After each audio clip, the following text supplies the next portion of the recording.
patria hay un monte, en mi patria hay un río. Ven conmigo, la noche al monte sube, el hombre baja al río. Ven conmigo. ¿Quiénes son los que sufren? No sé, pero son míos. Ven conmigo. No sé, pero me llaman y me dicen sufrimos. Ven conmigo. Y me dicen tu pueblo desdichado, entre el monte y el río, con hambre y con dolores, no quiere luchar solo, te está esperando amigo.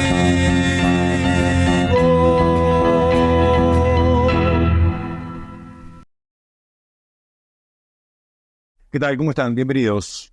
Un placer para nosotros estar aquí nuevamente contándoles esta mirada sobre Latinoamérica en nuestro canal cooperativo y a través de las redes sociales, donde los informamos sobre lo que sucede en el ámbito político, social y económico en esta región donde vivimos, que no es poco definitivamente.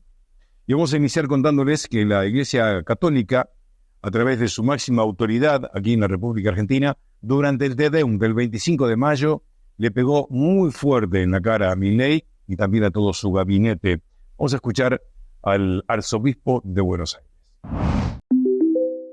Y le pedimos que nos cure, porque parecemos tener las manos paralizadas para el encuentro que construye fraternidad. Las manos paralizadas para abrazar a los heridos por la soledad y la tristeza. Las manos paralizadas para ser solidarios con los que menos tienen. Y también le pedimos a Dios nos preserve de las manos manchadas de sangre por el narcotráfico, de las manos sucias de la corrupción y de la coima, de las manos en el bolsillo del egoísmo y de la indiferencia. Sí, necesitamos que Dios nos cure y se lo pedimos con mucha fe en nuestra acción de gracias. Porque para que la acción de gracias sea posible, tenemos que tomarnos en serio las parálisis de nuestro pueblo. Sabemos que hay parálisis que no se pueden procrastinar. Su postergación en nombre de un futuro prometedor generarían consecuencias nefastas por irreversibles en la vida de las personas y por lo tanto de toda la sociedad. Un precio muy alto a pagar que no nos podemos permitir. La malnutrición en la primera infancia, la falta de escolarización y accesibilidad a los servicios de salud, los ancianos y jubilados incapaces de sostenerse diariamente con un mínimo de dignidad, son algunos de esos ejemplos impostergables. A la vez, no es un detalle menor la descripción que se hace de los sentimientos de Jesús ante la dureza del corazón de los fariseos. El Señor tiene una mirada de indignación. Está enojado. Está verdaderamente irritado ante tanta crueldad de esos hombres que no se conmueven ante el sufrimiento del hombre enfermo. En el contexto actual, y con mucha humildad, quisiera pedir a todos que sintamos también hoy sobre nosotros la mirada fuerte de Jesús que nos interpela, que nos cuestiona, que nos alerta sobre nuestra insensibilidad con los más desprotegidos, que nos reclama mayor compromiso y cercanía con los que sufren. Que cada uno y todos a la vez, desde la responsabilidad que tenemos en la comunidad, podamos dejarnos mirar por Dios, dejándonos cuestionar por la conciencia y nos preguntemos, en estos tiempos difíciles, ¿qué estoy haciendo por los más pobres y los que sufren? Porque fácilmente nos sale reclamar a otros que se comprometan. Pero yo, ¿qué hago? ¿Podremos mirarnos y responder esa pregunta sin echar culpas como adolescentes, sino desde la responsabilidad de hacernos cargo, incluso si es necesario, realizando una autocrítica madura que tanto necesita escuchar alguna vez nuestro pueblo. Porque nuestra gente está haciendo un esfuerzo muy grande. Nosotros no podemos hacernos los tontos. Hay que acompañar con hechos y no solo con palabras ese enorme esfuerzo de nuestra gente. Por eso siguen doliendo algunas acciones de la dirigencia divorciadas de la ciudadanía de a pie, como los tan comentados autoaumentos de sueldos de algunas semanas atrás. Y con 2000 años de historia, cuando la Iglesia Católica habla, definitivamente hay que escucharla, porque, bueno, el diablo sabe por diablo, pero más sabe por viejo. Pasamos a otro tema. Nos encantaría dar otras noticias sobre Uruguay, pero lamentablemente nuestro vecino y pequeño país no puede resolver los problemas de pobreza y la gran miseria que están viviendo muchos de sus habitantes. El informe. Según los últimos datos oficiales, la pobreza infantil aumentó hoy, alcanza casi 200.000 personas. ¿Cuál es la raíz de la situación? Nuestro corresponsal en el país, Mateo Grille, nos cuenta más. Apenas a 15 minutos del centro de Montevideo se levanta este asentamiento irregular que cada semana recibe a más familias que no tienen dónde vivir. Una de estas familias es la de Lorena Suárez. Lorena tiene 7 hijos, la más chica de apenas un mes de vida. Cada día Lorena se levanta y comienza su rutina. Yo tengo 7 hijos y bueno, mi rutina es levantarme, prepararlos para la escuela, llevarlos a la escuela. Bueno, cuando vienen de la escuela, prepararles algo para que coman también, porque ya comen en la escuela, pero cuando vienen acá también tienen que comer, ¿no? La situación económica de Lorena no es fácil. Alimentar a su familia es cada vez más difícil, porque los precios de los alimentos son muy caros y los ingresos de Lorena son exiguos. Los precios están re elevados. Y hay veces que de repente querés comer algo y no podés, por el tema ese, ¿viste? Los guisos que antes los comías con verduras y todo, y carne y esto y lo otro, ahora no lo podés hacer.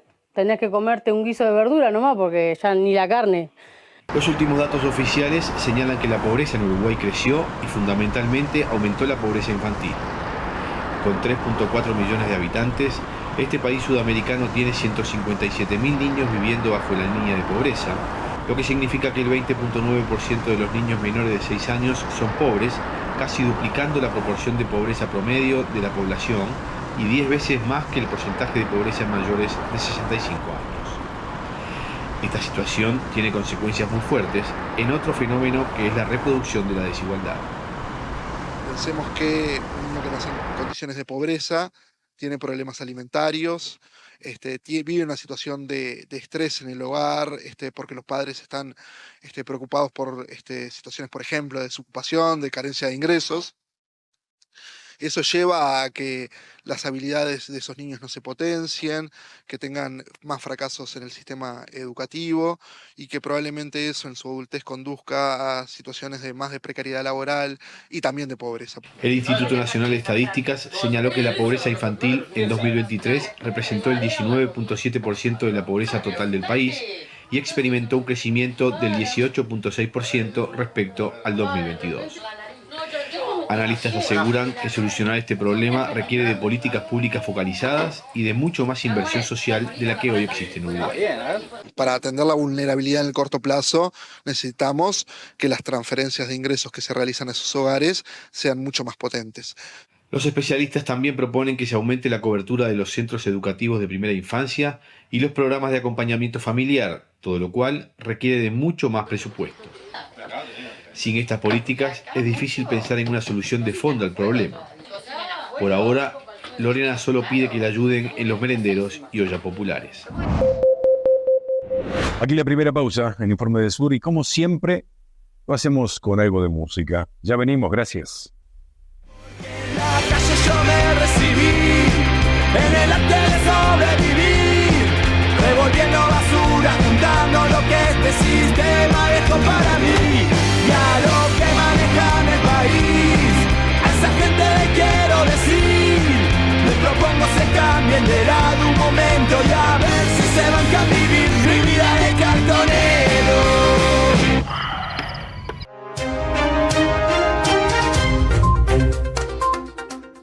Seguimos mirando nuestra América Latina, muy sorprendidos con esta noticia. Todos recuerdan los incendios que se produjeron en febrero de este año, que afectaron de gran manera a Valparaíso. En las últimas horas se conoció que los incendiarios fueron bomberos. Veamos. Vimos una gran cantidad de conmoción en nuestro país por las investigaciones en torno a los incendios que afectaron el mes de febrero a la región de Valparaíso, que dejaron más de 130 fallecidos en nuestro país, luego de que se comunicara que los presuntos responsables y detenidos por estos siniestros fueron un bombero y un ex brigadista de CONAF, lo que ha sorprendido a la audiencia en nuestro país y al parecer también a nivel internacional. Por eso les quiero mostrar los siguientes medios de comunicación que también han hecho eco de esta noticia a nivel mundial. El primero de ellos es la edición en español que tiene la BBC, este famoso diario y medio de comunicación británico, que dice lo siguiente: la indignación en Chile por el caso del bombero acusado de provocar los incendios en Viña del Mar que dejaron 137 muertos. La fotografía de lo que ocurrió ahí en ese mes de febrero, el día 2, donde una gran cantidad de incendios forestales fueron causados. Estamos viendo esta fotografía que es del día posterior, donde los bomberos, brigadistas y también voluntarios se encontraban trabajando en la comuna de Quilpué, la región de Valparaíso, un hecho que obviamente ha llamado la atención de la prensa internacional por quienes habrían sido los causantes de este lamentable suceso. Mientras que también muy cerquita de nosotros, en Perú, el famoso diario El Comercio también dice lo siguiente: cómo un bombero y un ex brigadista provocaron el enorme incendio en Valparaíso que dejó 137 muertos. La Fiscalía de Chile acusó al bombero Francisco Ignacio Mondaca Mella y al ex brigadista Franco Pinto de ser los autores del incendio que mató a 137 personas en Valparaíso. ¿Cómo se llegó hasta ellos y qué se sabe del mecanismo que usaron para activar el fuego? Ahí está la noticia y esto es una de las postales, ¿no?, de lo que descubrió finalmente la Policía de Investigaciones, de cómo fue, qué método utilizaron para provocar este siniestro. Lo que estamos viendo ahí es una caja de celular y al interior estaban estos cigarrillos que tenían pegados fósforos. Esta habría sido la fórmula que utilizó el bombero, que se trasladó ahí en vehículo por distintas partes de la Ruta 68 y en la región de Valparaíso para ir dejando encendidos estos cigarrillos con los fósforos y así ir prendiendo diferentes focos de incendio en la ruta y provocar este lamentable hecho. Ahí está el video, ¿no?, que fue publicado por la Policía de Investigaciones de cómo hallan finalmente este material. Bueno, y como todos saben, el presidente Milei nuevamente salió a dar una vueltita por el mundo y en su gira se va a detener, va a hacer un alto en la huella en El Salvador de Bukele, que por otra parte va a asumir Bukele una nueva presidencia por 5 años. Y nos vamos a detener acá. Es muy interesante saber cómo hizo Bukele para afianzarse en el poder durante todos estos años. Lo hacemos con un informe de France 24 que es realmente imperdible. Mirá. Nayib Bukele ha sido elegido para gobernar otros 5 años en El Salvador. Nunca un proyecto había ganado con la cantidad de votos que hemos ganado este día. Aquí les explicamos cómo ha logrado mantenerse en el poder a pesar de que la Constitución del país le prohibía explícitamente volver a ser presidente. En febrero de 2021 el país realizó elecciones legislativas y su bancada, Nuevas Ideas, se hizo con 56 diputados de los 84 de la Asamblea Legislativa, la única cámara del Poder Legislativo. Con la mayoría en la Asamblea, Nuevas Ideas permitió cambios impulsados por Bukele en distintas esferas del Estado. Destitución de magistrados. En las primeras horas de constituida, la Cámara de mayoría bukelista destituyó a todos los miembros de la Sala de lo Constitucional de la Corte Suprema de Justicia. Esta instancia judicial había tomado decisiones contrarias a las políticas del presidente. Luego, la Asamblea nombró nuevos jueces señalados de tener vínculos con el gobierno. Destitución del fiscal general. Ese mismo día, los legisladores votaron para cesar al fiscal general, asegurando que tenía vínculos con la oposición. El nuevo fiscal también fue nombrado por el oficialismo.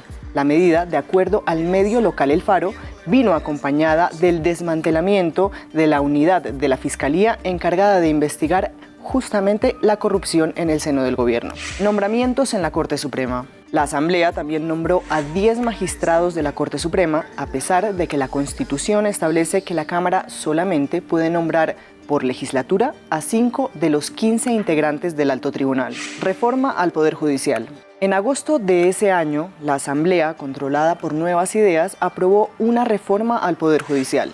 Los cambios incluyeron el retiro de los jueces en funciones mayores de 60 años y de aquellos que llevaran más de 30 años en ejercicio, lo que supuso renovar 1/3 de los casi 700 jueces en el país. Los legisladores también determinaron que estos podían ser sustituidos por los que indique la Corte Suprema, que había sido modificada anteriormente. Guerra contra las pandillas. Otro factor determinante que explica la reelección de Bukele es su guerra contra las maras. Mediante un estado de excepción aprobado y pospuesto numerosas veces por la Asamblea, su gobierno ha encarcelado a más de 73.000 presuntos miembros de bandas criminales. Según el gobierno, el país pasó de una tasa de 36 homicidios por cada 100.000 habitantes en 2019 a 2,4 muertes por cada 100.000 habitantes en 2023. Esta estrategia de seguridad le ha valido la adoración de buena parte de la población, con una aceptación que se ha mantenido en torno al 90%. Y vamos a tener más y más presidentes para rato, y si es posible, cuando se terminen estos otros 5 años, el pueblo lo va a volver a reelegir. Y Bukele centró justamente su campaña de reelección en mantener la seguridad en el país. En este momento, Nuevas Ideas tiene la mayoría calificada, pero con tan solo un diputado menos, perderíamos esa mayoría y pondríamos en riesgo la guerra contra las pandillas. En medio de denuncias de detenciones arbitrarias, torturas e incluso muertes en prisión, Naciones Unidas ha pedido garantías para los ciudadanos. El gobierno, de hecho, ha reconocido que al menos 7.000 de los detenidos eran inocentes. Reelección al margen de la Constitución. En 2023, Bukele confirmó lo que muchos ya presentían, que buscaría otro mandato. Esto desató un intenso debate porque en El Salvador la Constitución prohíbe a los presidentes gobernar más de un periodo. Meses antes, la Sala de lo Constitucional de la Corte Suprema, modificada por su mayoría en la Asamblea, dio una interpretación de la Carta Magna en la que permitió que Bukele fuera reelegido si dejaba sus funciones 6 meses antes de acabar el mandato. Esta interpretación contradice artículos de la Constitución que prohíben la reelección explícitamente. Uno de ellos es el artículo 154, que establece que los periodos presidenciales deben durar 5 años y que quien haya ejercido la presidencia no podrá continuar sus funciones ni un día más. Otro, el 152, determina que quienes hayan desempeñado la presidencia por más de 6 meses consecutivos o no, o dentro de los últimos 6 meses anteriores al inicio del periodo presidencial, no podrán ser candidatos al cargo de presidente. Licencia presidencial. Tras ello, la Asamblea Legislativa aprobó una licencia para que Bukele se apartara del cargo durante los últimos 6 meses de mandato.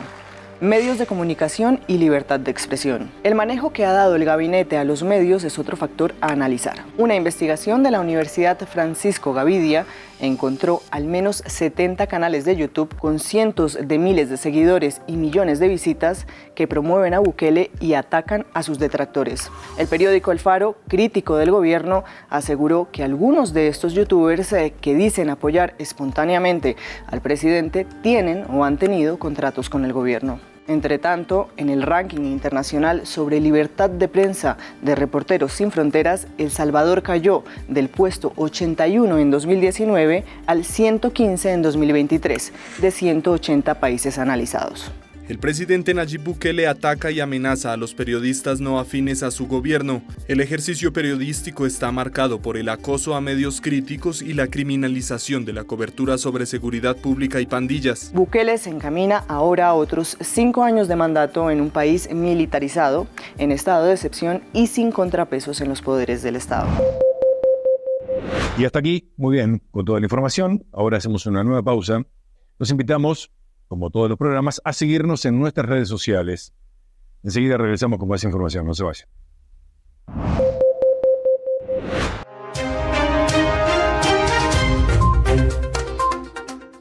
Abrimos este tercer bloque en Informe del Sur. Este 2 de junio finalmente son las elecciones presidenciales en México, donde el presidente no tiene reelección, como se sabe, por lo cual Manuel López Obrador es el gran elector, como siempre se acostumbró a resolver la sucesión en aquel país. Vamos a escuchar las palabras de AMLO sobre el próximo acto de elección. Cada 15 días informamos sobre seguridad. En esta ocasión vamos a informar de cómo está la seguridad en el país y dar a conocer toda la participación de la Guardia Nacional para garantizar que no haya violencia, que los ciudadanos puedan ir a votar con tranquilidad, con seguridad, sin temor, porque consideramos que van a ser unas elecciones limpias, libres y sobre todo pacíficas. Ese es mi pronóstico, eso es lo que yo sostengo y además estamos trabajando con ese propósito con los gobiernos estatales y con el INE para que todos juntos logremos que el pueblo se manifieste libremente y que voten sin ningún temor, sin ninguna presión, que el voto sea verdaderamente libre, secreto, individual y que se dé un ejemplo de democracia. Van a ser las elecciones, ese es mi pronóstico, más limpias, más libres en la historia de México, las del domingo. Así como se los estoy comentando, apostaron nuestros adversarios, los conservadores, a que iba a haber violencia, apostaron a eso. Y afortunadamente no ha sido así. Y también ayuda mucho porque la gente ya no quiere fraudes, ya no quiere esa historia negra de fraudes electorales, cuando se robaban hasta la presidencia de la República, como nos consta. Ahora estamos inaugurando una etapa nueva de una auténtica, de una verdadera democracia. Ya no es una caricatura de democracia. La democracia no es una fachada que sirve para que detrás opere una mafia de poder, una oligarquía, que eran los que se sentían los dueños de México. Ya estamos en otros tiempos, tenemos que celebrarlo. Ahora es el pueblo el que manda. Y esa es la democracia. El mundo de los números y las encuestas previo a cada elección. Todas las realizadas, hablo de encuestas, vienen vaticinando un triunfo oficialista en México. Pero, como siempre, vamos a ver. Así es, la campaña 90 días. Xochitl Gálvez, la opositora, termina prácticamente como empezó. O sea, acumula, yo te diría, acumula el sentimiento anti-López Obrador, anti-4T, lo acumuló desde el principio y no lo pudo hacer crecer, pero tampoco lo ha abandonado. Es el sentimiento anti-4T que está con ella. Y Claudia Sheinbaum, que por cierto, es la primera vez desde el 2000 que una candidata o candidato de gobierno inicia adelante. Normalmente iniciaba un opositor y entonces hizo una campaña de mantenimiento, de no riesgos, de no correr nada fuera de control, y pues parece que le funcionó, porque las encuestas tradicionales, voy a llamarle así, están terminando todas con 20 o más puntos de ventaja, y la oposición, como bien lo presentaste, está jugando con la esperanza de que haya un voto oculto, o sea, así tal cual, ¿no? De que algo que no se pudo haber medido, y que está, pero ya está en la esperanza de eso, ¿no? Ya no tiene ninguna otra evidencia. Y si hablamos de elecciones controvertidas, necesariamente, créame, lo tenemos que situar en Venezuela. ¿Por qué? Porque el 28 de julio son las próximas elecciones presidenciales y queremos compartirles un informe sobre lo que iba a ser la participación de la Unión Europea como veedores. Dije iba, bien digo. El gobierno de Maduro acaba de desinvitar a la Unión Europea. Adelante. Condiciones democráticas necesarias para el despliegue. Esas palabras resumen la clara postura de la Unión Europea para tomar la decisión de enviar una misión de observación a las elecciones presidenciales en Venezuela.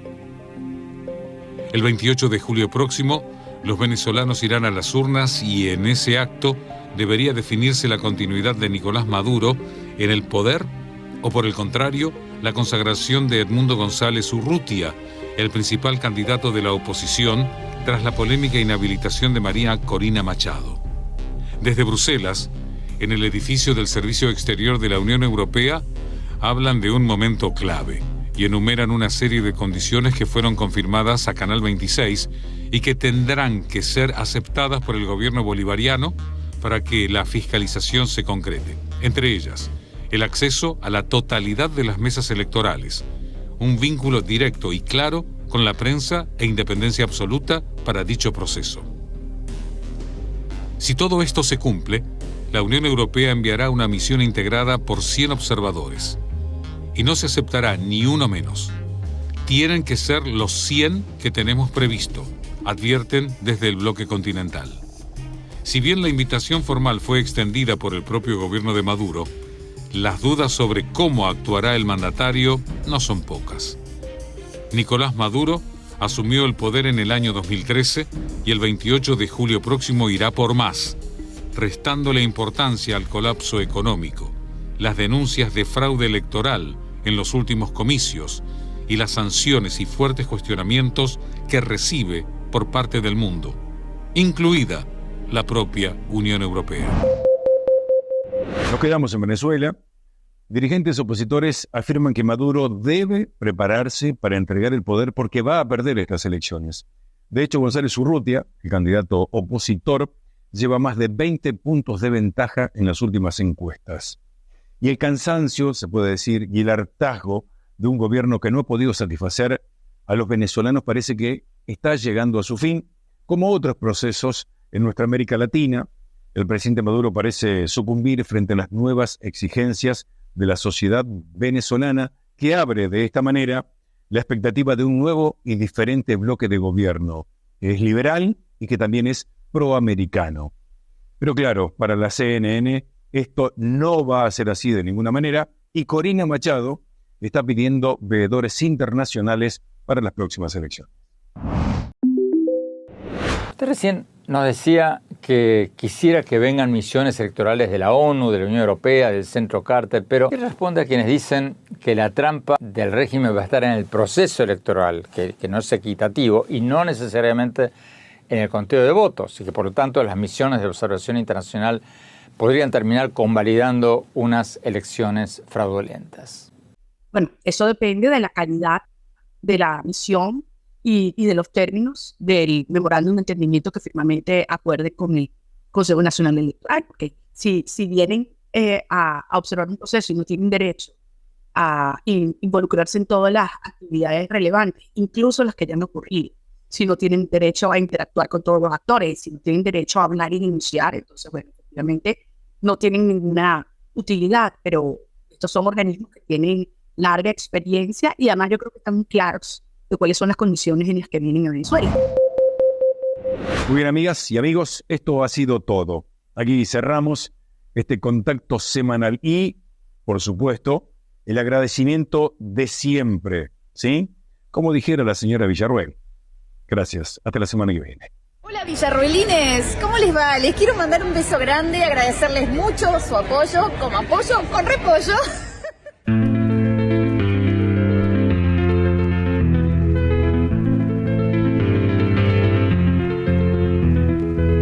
En mi patria hay un monte, en mi patria hay un río, ven conmigo, la noche al monte sube, el hombre baja al río, ven conmigo. ¿Quiénes son los que sufren? No sé, pero son... La Pampa, el destino original, conocela. Con dolores, no quiere luchar solo.